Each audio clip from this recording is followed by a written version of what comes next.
Selamat pagi Delima yang dikasihi Tuhan Yesus Kristus. Firman Tuhan yang menjadi renungan hari ini tertulis dalam Lukas 4 ayat 12. Demikian dikatakan, Yesus menjawabnya, katanya, ada firman, jangan engkau mencobai Tuhan Allahmu. Demikianlah firman Tuhan. Pernahkah kita mengalami pencobaan yang menggoyangkan iman percaya kita kepada Allah? Pada umumnya setiap kita pernah mengalami pencobaan dalam hidup ini. Tergantung bagaimana cara kita menghadapinya. Tuhan Yesus sendiri pun yang adalah anak Allah pernah mengalami pencobaan dalam hidupnya di dunia ini. Hal ini terjadi sesudah pembaptisannya yang dilakukan oleh Yohanes Pembaptis. Pada saat itu Roh Kudus membawa Tuhan Yesus ke padang gurun. Di sana ia menyendiri, berdoa dan berpuasa selama 40 hari 40 malam. Pada saat itulah iblis datang menggodanya dengan menawarkan hal-hal yang menggiurkan. Akan tetapi dengan kekuatan yang berasal dari Bapa, ia mengalahkan godaan iblis itu. Dalam teks ini kita temukan ada 3 kali pencobaan yang dilakukan oleh iblis terhadap Tuhan Yesus. Yang pertama, iblis memanfaatkan rasa haus dan lapar yang dirasakan Tuhan Yesus, dan iblis berkata, jika engkau anak Allah, suruhlah batu-batu ini menjadi roti.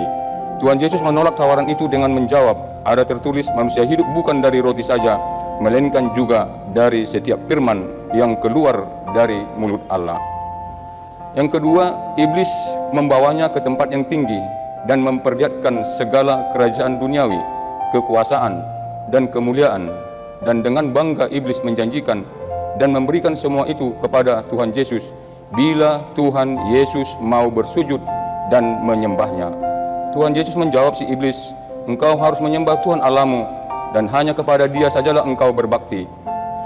Yang ketiga, iblis membawa Tuhan Yesus ke Yerusalem dan menempatkannya di bumbungan bait Allah, dan Tuhan Yesus diminta untuk menjatuhkan diri ke bawah. Iblis memakai firman Tuhan yang dikutip dari kitab Mazmur untuk meyakinkan Tuhan Yesus bahwa Allah akan menolongnya. Godaan ini bermaksud agar Tuhan Yesus menunjukkan kebiasaan-Nya dengan cara yang ajaib. Tetapi Tuhan Yesus menjawab kepadanya, iblis, jangan engkau mencobai Tuhan Allahmu. Tuhan Yesus tidak mau terjebak dalam godaan kesombongan yang ditawarkan iblis, karena ia adalah juru selamat yang merendahkan diri, yang menjadi sama dengan manusia kecuali dosa. Ia mengerjakan keselamatan bukan dengan cara ajaib, tetapi dengan cara sederhana, bahkan secara hina yang melalui penderitaan dan kematiannya di kayu salib. Saudara-saudara, jika Tuhan Yesus adalah Allah tidak luput dari pencobaan, apalagi kita yang adalah manusia biasa. Seringkali iblis mengambil kesempatan untuk mencobai atau menggoda kita di saat kita berada dalam situasi yang sulit dan terjepit. Bahkan semakin kita beriman kepada Allah, semakin iblis ingin menjatuhkan kita dengan rayuannya yang menggiurkan, bahkan rohani atau memakai ayat-ayat Alkitab. Iblis menawarkan jalan pintas kelepasan dan kemenangan, namun dapat membawa kita jatuh ke dalam dosa.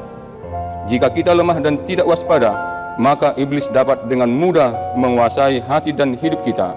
Karena itu, waspadalah senantiasa dan jangan beri peluang sedikit pun bagi iblis di dalam hidup kita ini. Saudara-saudara, kunci kemenangan Tuhan Yesus dalam menghadapi pencobaan adalah mengikuti pimpinan Allah. Ia tekun berdoa dan selalu menjadikan firman dan kehendak Allah sebagai pedoman hidupnya. Bahkan ia memakai firman Tuhan sebagai senjata untuk menaklukkan iblis, yang tentunya tidak hanya sekedar perkataan, tetapi juga dinyatakan melalui setiap sikap dan tindakannya. Demikian juga dengan kita manusia yang lemah dan berdosa. Teruslah hidup dengan dekat dengan Allah, dengan senantiasa berdoa dan mentaati firman-Nya, sehingga kita beroleh hikmat untuk menang atas pencobaan dan tetap berjalan pada jalan yang benar yang Tuhan kehendaki. Amin.